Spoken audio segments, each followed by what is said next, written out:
we look at the EV take-up from a global perspective, it's very clear that those countries that were very early to mass incentivize are leading the way, predominantly Norway. In 2019, over half of the vehicles were in fact EVs.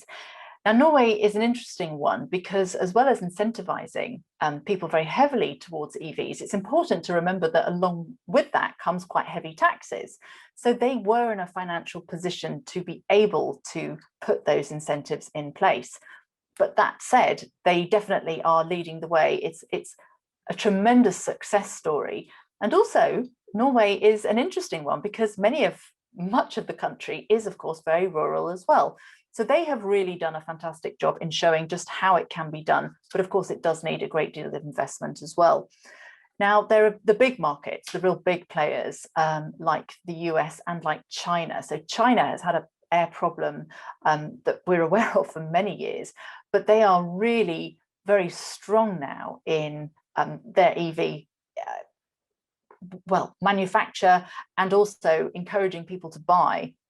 So it's a huge market in China, and they're making great strides in cleaning up the air and helping people make the switch. India is another country. And of course, when we look at EV adoption, it's not just cars, it's other modes of transport as well. India are very heavily incentivizing people two-wheel transport, of course, that being the most popular type of transport in India, and also electric buses as well.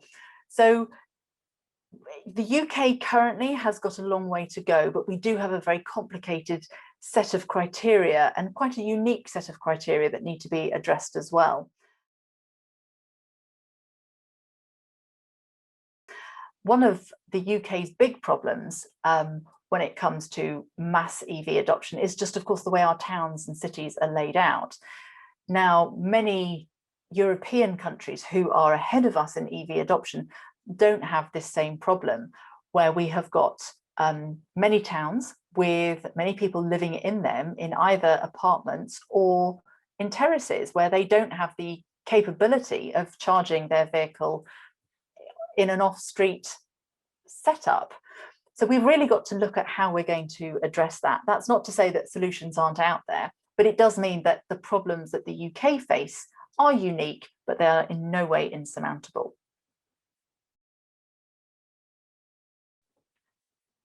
The UK government has made a lot of noise about wanting to become a world leader in electric mobility, and there is no doubt that in terms of the technology, we are up there amongst the very best. The ideas that people are coming out with, it's all remarkable, and I definitely see a future where one day, maybe even in my lifetime, I may have some type of electric air transport at my service. But in the meantime, there are some pressing problems in the here and now. First thing we need to really look at is the production. Now, currently in the UK, we don't produce anywhere near enough batteries.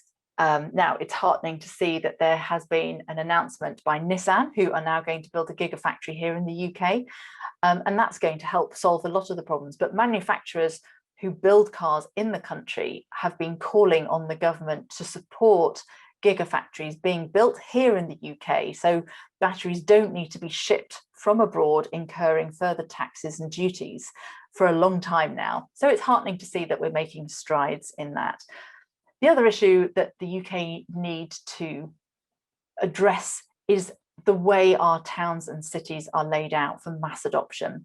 So many people live in terraced houses or in flats where they don't have the capability for an off-street charging network to be put into place. They therefore rely on public charging. And of course, we know we can't have chargers trailing outside of houses across pavements to people's vehicles. So we need to find another solution. Now, that's not to say that solutions aren't out there. They are. It just means that we have to think much more laterally and look at how we can solve these problems, because they are going to be different city to city.